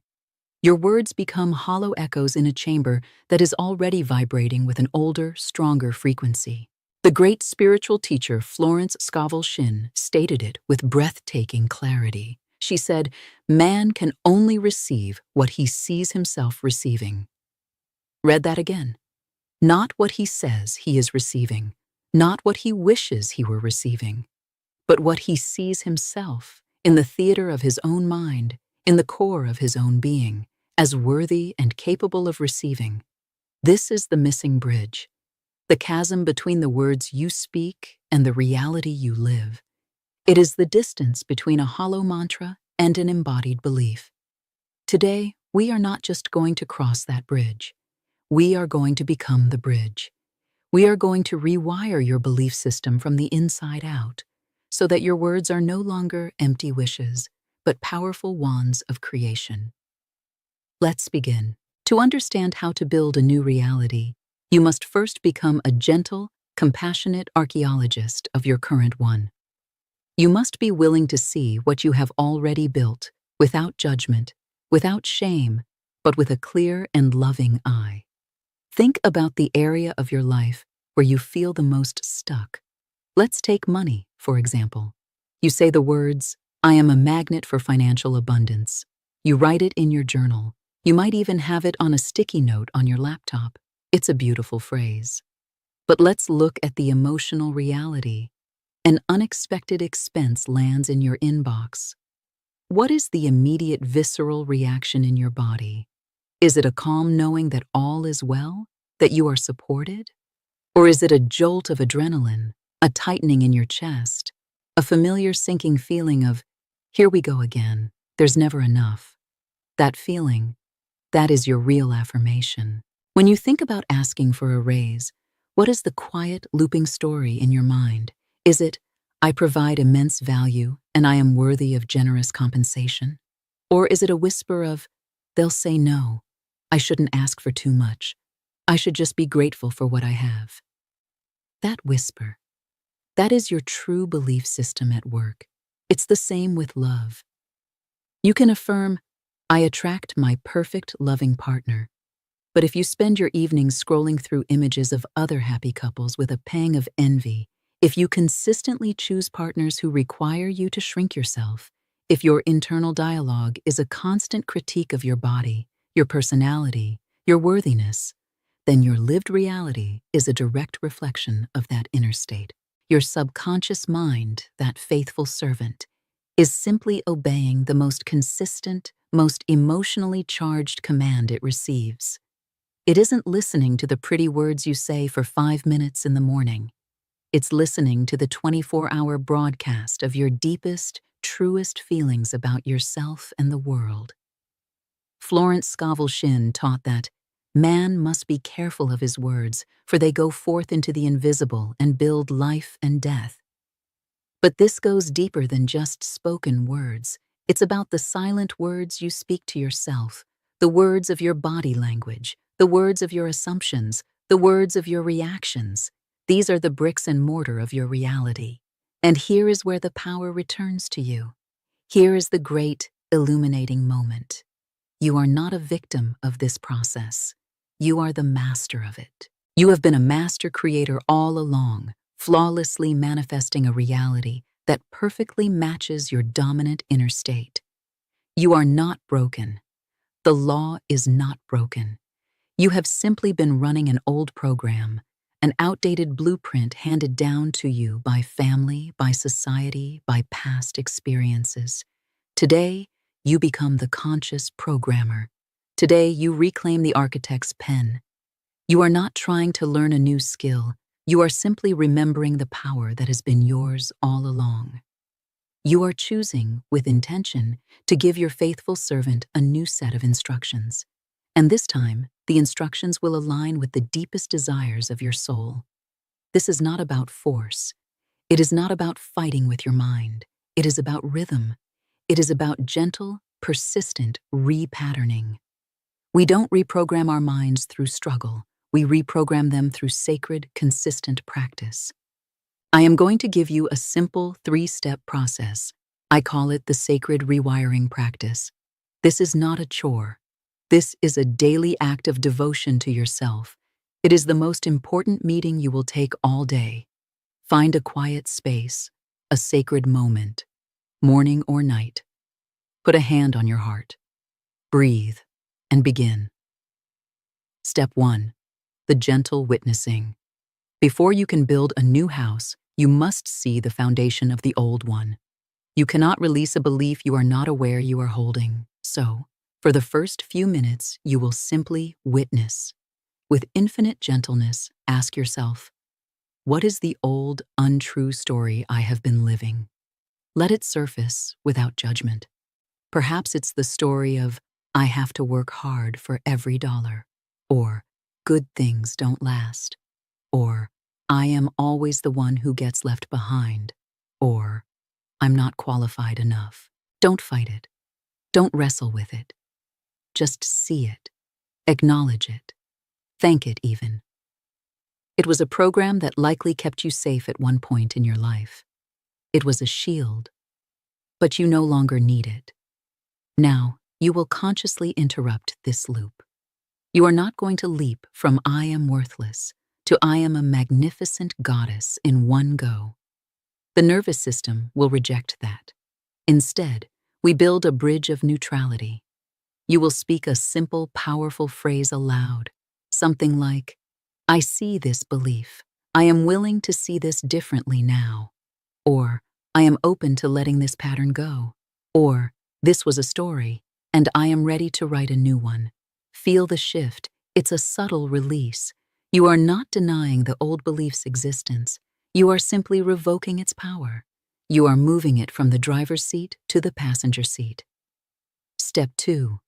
The embodied affirmation. This is where we reclaim the true power of the word. Most people repeat affirmations like they are reading a grocery list. We will not do that. We will turn your affirmation into a full, felt, sensory experience. Choose 1, maybe 2, affirmations that speak to the new reality you are creating. Make them feel good. Make them resonate. Now, we combine the 3 essential elements: word, vision, and emotion. First, you say the word aloud. Let's use the example. I am divinely guided to my perfect place, my perfect work, my perfect people. Say it slowly. Let the sound of your own voice become a frequency that tunes your energy field. Second, you create the vision. Close your eyes. What does that look like? Don't just see a vague concept. See the details. See yourself walking into an office where you feel valued and alive. See yourself laughing with friends who truly see and celebrate you. See the light in your own eyes as you look in the mirror. Your subconscious mind thinks in pictures. Give it a clear, beautiful picture to work with. Third, and most importantly, you invoke the emotion. This is the fuel. This is the magic. Florence said, you must act as if you had already received. Acting is feeling. Ask yourself, what would I feel in my body if this were already my reality? Would you feel a sense of peace in your chest? Let yourself feel that peace now. Would you feel your shoulders drop, released from a heavy burden? Let them drop now. Would you feel a quiet confidence, a solidness in your core? Breathe into that feeling now. This is not pretending. This is rehearsing. You are emotionally rehearsing your future. You are sending the most powerful signal possible to the universe and to your own subconscious. This is who I am now. This feeling is my new home. Do this for 5 minutes. Say the word, see the vision, feel the emotion. Let them merge into one seamless, powerful current of creation. Step 3. The sacred declaration. As you begin this practice, the old programming will not go quietly. It will flare up. It is the mind's last attempt to keep you in the familiar zone of what it knows. A bill will arrive, and the old panic will rise. A critical comment will be made, and the old feeling of unworthiness will surface. This is a critical moment. This is not a sign of failure. It is a sign that the work is working. The old shadows are coming up to be cleared by the new light. In this moment, you do not shrink. You do not spiral. You speak back. You use what Florence called your word of power. You consciously, audibly override the old frequency. The old thought comes, see? It's not working. You'll never have enough. You speak back, out loud if you can, with quiet conviction. Every channel is clear, every plan succeeds. I am divinely supplied with all that I require. The old feeling surfaces. I'm not good enough for that opportunity. You speak back, anchoring yourself in the truth. I am a perfect idea in the divine mind, and I now manifest my perfect self. My talent is in demand. This is not a battle, it is a redirection. Florence taught that the game of life is a game of boomerangs. Man's thoughts, deeds, and words return to him sooner or later with astounding accuracy. When you speak back to the fear, you are catching the old boomerang of lack and consciously throwing out a new one of faith and abundance. You are training your mind with loving firmness to obey a new authority. your conscious, awakened self. As you commit to this practice, be gentle with yourself. You are planting seeds in soil that was once hard and rocky. It takes time for the roots to take hold. There will be a period where your inner world is shifting profoundly, but your outer world has not yet caught up. This is the most sacred and often most challenging phase of transformation. Do not lose faith here. Think of it like flipping a great circuit breaker in the basement of your mind. For a moment, the old lights flicker and go out. There might be a period of seeming darkness or confusion before the new, brilliant, steady light comes on. That flickering is not a sign of failure. It is a sign that the rewiring is happening. The old reality was built over decades. Be patient as you build the new one over days and weeks. The discomfort you feel is the friction of transformation. The moments of doubt are the death throes of an old identity that no longer serves you. Stay the course. Every time you choose to witness the old story without believing it, you loosen its grip. Every time you embody the feeling of your new reality, you strengthen its foundation. Every time you speak back to fear with faith, you reclaim another piece of your sovereign power. You are not just attracting things, a new job, more money, a relationship. You are building something far more profound. You are building a new identity. You are shifting from a woman who hopes for the best to a woman who expects and allows the best. You are shifting from a woman who chases approval to a woman who is the source of her own approval. You are shifting from a woman who operates from fear and lack to a woman who knows, deep in her bones, that she is the beloved, worthy, and magnificently supplied creator of her own life. This is the real work. The outer world will always reshape itself around this inner shift. It has no other choice. It is the law. So, here is the truth, and here is the choice. The truth is, you are not broken. You have never been. You are not a flawed student of spiritual law, struggling to get it right. You are a master of it, who is simply waking up to her own immense, innate power. The affirmations didn't fail you. The words were just waiting for you to fill them with the breath of true belief, with the light of inner vision, with the pulse of genuine feeling. Your word is your wand, as Florence taught. But it only holds magic when you wield it with the full conviction of your heart, with the steadfast faith of your soul, with the unshakable trust in who you truly are. The choice now is yours.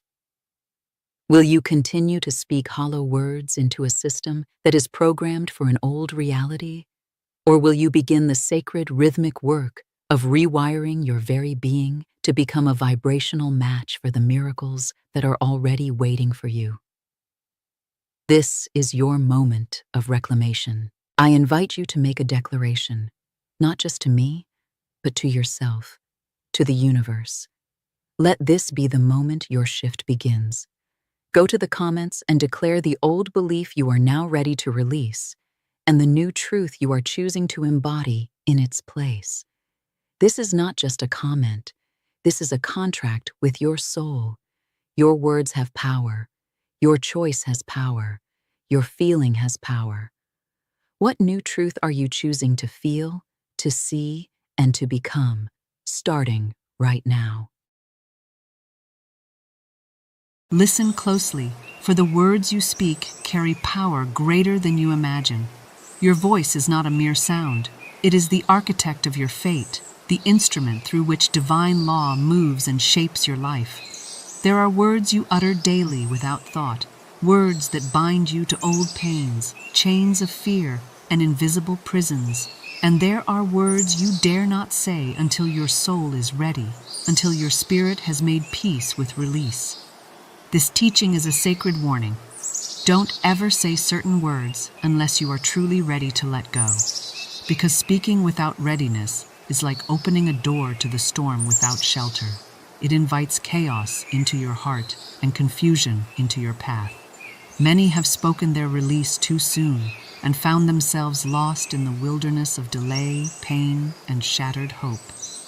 But there is also a promise that when you do speak the word of release with true readiness, the heavens respond with swift and perfect restoration. There is freedom in letting go. There is power in surrender. There is life beyond the walls you once clung to. You have been holding on, haven't you? Holding on to relationships that drain you, jobs that diminish you, beliefs that no longer serve you, identities that confine you. You feel the tension, the ache, the silent cry of your spirit yearning for freedom. But fear has whispered, "Not yet, not now." And so you cling harder. You wrestle with what was instead of stepping into what will be. But I say to you now, your words are gates. Your voice is the key.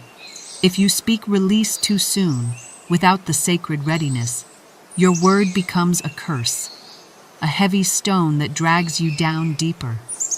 But if you speak release when your soul is ripe, your word becomes a doorway, an opening for grace, for peace, for new beginnings.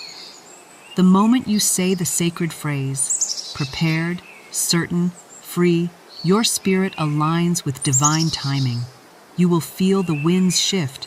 You will sense the chains fall. You will know you are no longer captive to the past. Today, I will teach you the phrase you must never say unless you are truly ready to let go. I will reveal the spiritual law that governs release and restoration. I will show you how to discern readiness, how to prepare your heart and mind, and how to reclaim your power once you've surrendered. This is not about loss. This is about transformation, not about despair, but about destiny. And it begins with the word. There is a law deeper than grief, a law more profound than resistance. It is the law of release, the sacred principle that governs every ending and every new beginning. This law is not about giving up or failure. It is about surrendering to divine order so that your life may realign with the eternal flow. To hold on to what must be released is to hold a closed fist in a world meant for open hands. And the open hand is the posture of faith, freedom, and spiritual maturity. Imagine this. You carry a cup filled to the brim, but your hands are clenched so tightly the cup spills and breaks.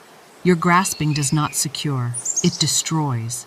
So it is with the soul that refuses to let go, clutching to pain, to old patterns, to identities that no longer serve, only creates rupture and loss. The law of release invites you to unclench, to loosen, to open your hands and your heart, not in weakness, but in strength. Ecclesiastes 3:1 reminds us, "To everything there is a season, and a time to every purpose under the heaven." There is a divine timing to release. To every attachment, a season. To every chapter, a closing. When you honor this season, you honor the natural order of spirit. You invite grace, you clear space, you prepare soil for new seed. But release is not passive. It is not resignation. It is a holy act of faith. When you say, "I let go," with spirit and sincerity, you are commanding the law to move your old burden out of your field and invite new blessing in. You are not breaking ties with God's provision. You are breaking ties with limitation. Many mistake release for defeat. They think surrender means loss.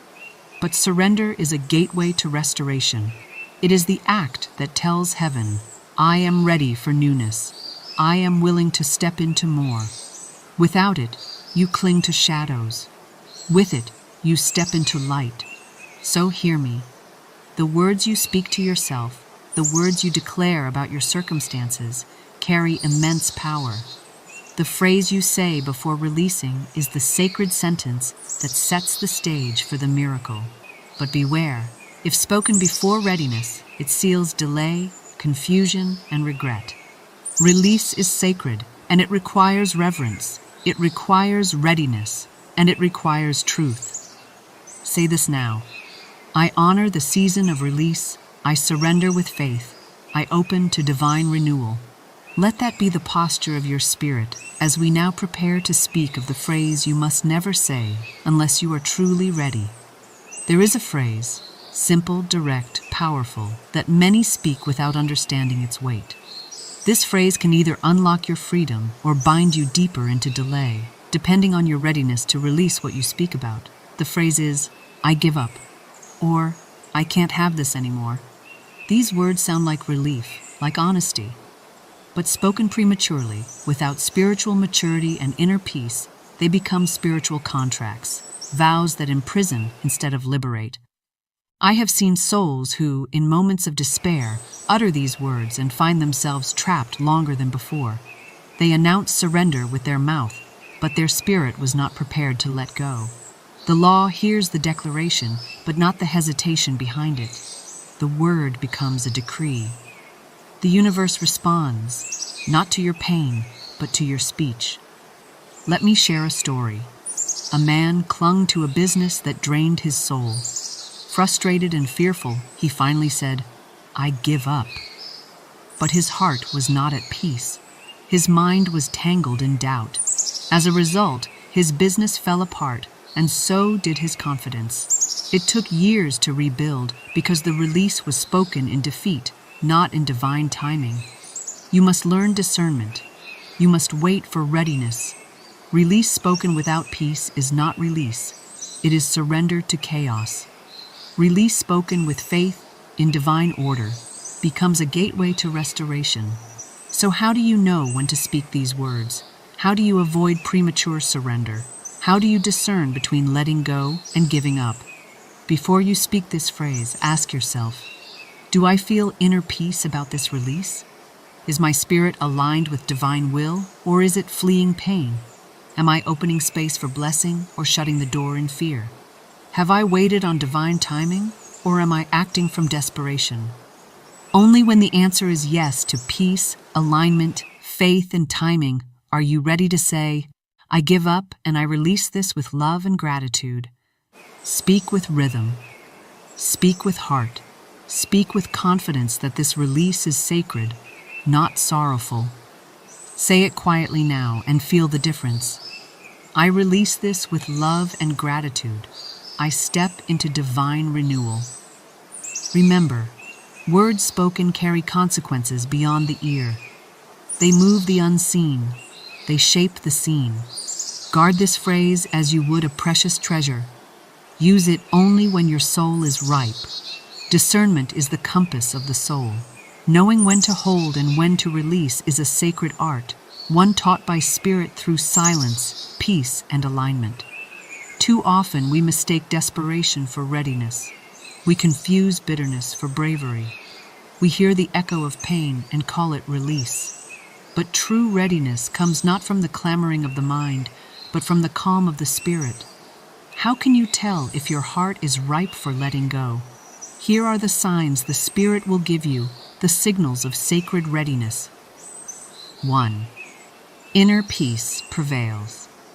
You feel calm where before there was turmoil. The restless fight has softened into quiet acceptance, not resignation, but surrender. Peace is not passive. It is a powerful presence that confirms your alignment. 2. Absence of fear and resistance. Your body no longer braces. Your mind no longer rebels. You do not seek control or fix what must be freed. Instead, you breathe deeply and trust the unseen currents to carry you. 3. Alignment with divine will. You sense the hand of spirit guiding your choice. Your release is not a retreat, but a step into a higher path. It feels right, even if it is hard. Contrast this with false readiness, when bitterness, frustration, or avoidance drive the urge to let go. This is the voice of the ego, not spirit. It leads to confusion and delay, not freedom. Consider the metaphor of fruit ripening. You cannot force the harvest. You cannot pick the fruit before it is ready, or it will rot. You must wait for the signs, the color, the scent, the softness. Only then is the release sacred and fruitful. Listen for the Spirit's timing. Listen for your soul's whisper. The right moment will bring clarity and courage, not chaos and fear.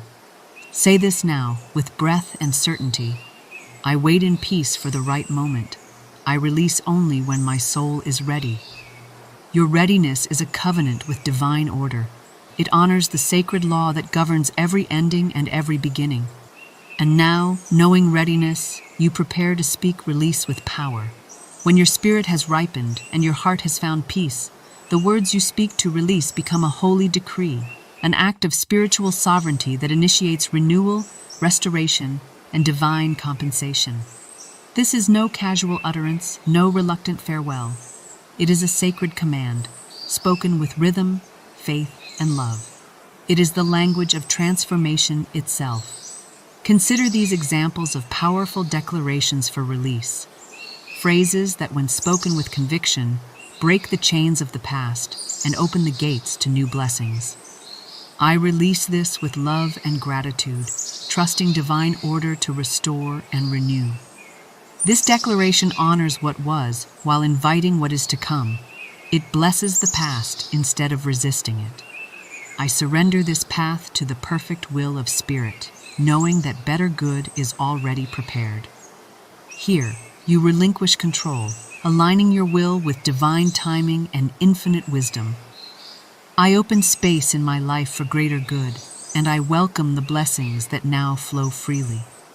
You create an energetic vacuum that invites abundance, grace, and unexpected miracles. These words are not mere affirmations, they are spiritual instruments that activate the law of substitution, removing old conditions and making room for the new. They work alongside the law of divine compensation, which promises that nothing is lost and all is returned multiplied. Speak your release aloud, slowly, rhythmically. Let every syllable carry your faith. Let your breath become a sacred drumbeat, calling forth renewal. Remember, the spoken word is law.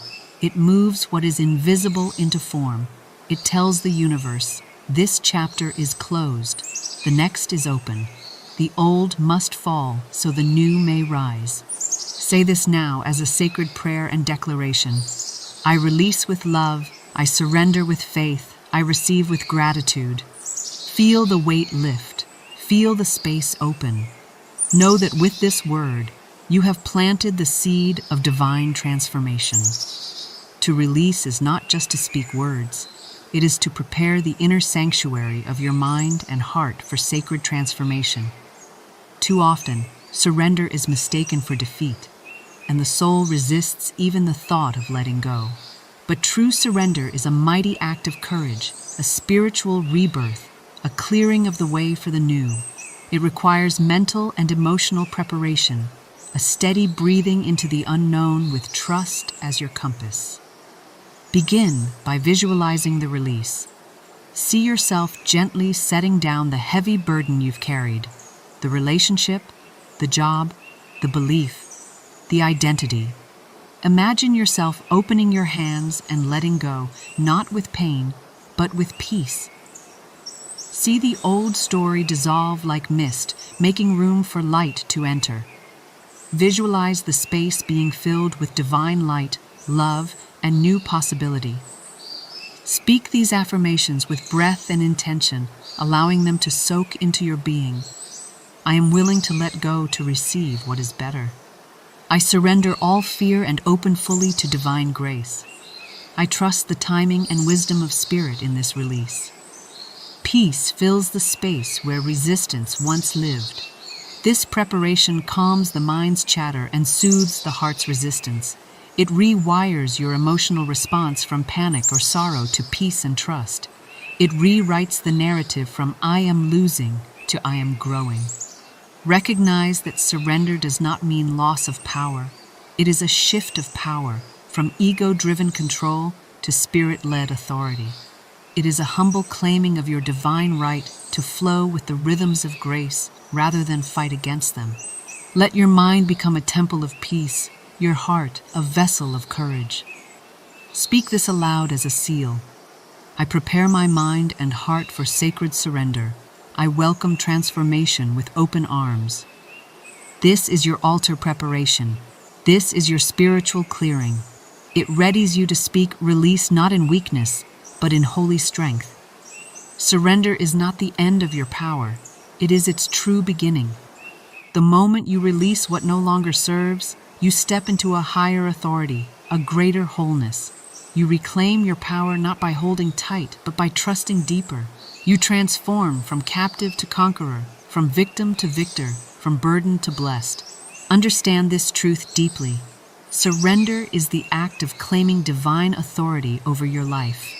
When you let go with faith and gratitude, you no longer give your power away, you take it back. You are not empty, you are free. You are not lost, you are found. You are not weak, you are aligned. Declare your new identity boldly. I am whole, I am complete, I am aligned with divine will. This is your proclamation, your banner, your song. It signals to heaven and earth that you walk no longer in limitation, but in limitless grace. Scripture reminds us in 2 Corinthians 12:9, "My grace is sufficient for thee, for my strength is made perfect in weakness." Let this be your comfort and your courage. In your release, grace fills every gap. Strength rises from every surrendered struggle, and you stand not diminished, but lifted. Your power now flows from spirit, not ego. Your victory is no longer measured by control, but by peace. And peace is the highest expression of divine power. Speak your new power aloud. I reclaim my power through surrender. I am lifted by divine grace. I walk in peace and authority. Let the old stories of limitation fall away. Let your soul wear this new crown of freedom and sovereignty. You are no longer defined by what you held on to. You are defined by the truth you now embody. So stand tall, speak true, walk free. Because you have let go, and in that letting go, you have become more powerful than ever before. Now that you understand the sacred power of surrender and have reclaimed your authority, it is time for practical action. I give you a command, not to punish, but to empower. For the next 7 days, choose one thing in your life that you have been holding on to out of fear, habit, or confusion. It may be a relationship, a belief, a job, a grudge, or a limiting identity. And every morning and night, you will speak a sacred declaration over this thing, releasing it with love and opening space for divine transformation. Here is your declaration to speak with breath and conviction. I release this with love and gratitude. I surrender it to divine order and welcome the blessings that now flow. This is not a one-time phrase. It is a daily spiritual exercise. Every repetition digs deeper into your subconscious, rewiring your mind and body for peace and renewal. It reminds your spirit that you are no longer captive to old chains, but are walking forward with grace. Watch your reactions closely. When old thoughts or emotions rise, do not suppress or deny them. Instead, use your spoken word to override them. Say the declaration louder, with more feeling. Let it be your shield against the temptation to retreat. Remember, surrender is a process, not an event. Each day, as you speak your word and align your spirit, you will find new strength, new clarity, and new freedom. This is how divine transformation unfolds, step by step, word by word, moment by moment. Share your experience when you feel ready. Testify to the shifts in your spirit and your circumstances. Your story will inspire others to step into their own sacred surrender. Say now, I accept this challenge. I speak with faith. I embrace divine renewal. Walk in this commitment and watch how the invisible rearranges to meet your word. Now we seal the journey with affirmations, words not whispered but proclaimed with the rhythm of liberation. These declarations are not mere thoughts. They are spiritual anchors. They set the vibration that your life will follow. Speak them aloud with breath, with fire, with unwavering faith. Repeat after me. I release with love and gratitude. I open to better good now. I am free from all that binds. I walk in divine timing and peace. I am whole, complete, and restored. Say these words not as hopes, but as realities. Let them ring through every cell. Let them dissolve every trace of old pain and resistance. Let them call forth the new chapter with clarity and power.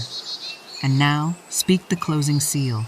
I am free, I am whole, I am loved beyond measure. This is your new anthem, your spiritual signature, your declaration to heaven and earth that you have stepped into freedom. Say it again, strong and clear. I am free, I am whole, I am loved beyond measure. Feel it, own it, live it, and so it is.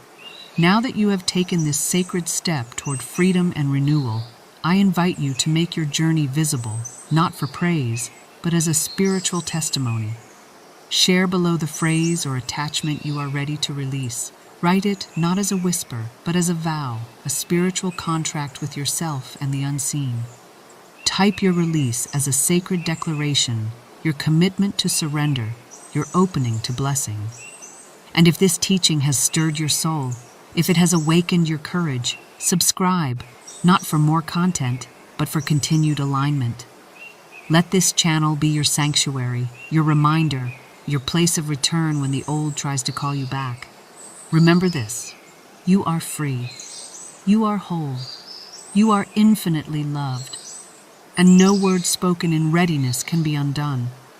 Speak your release, walk in your power, and step into the life prepared for you, and so it is.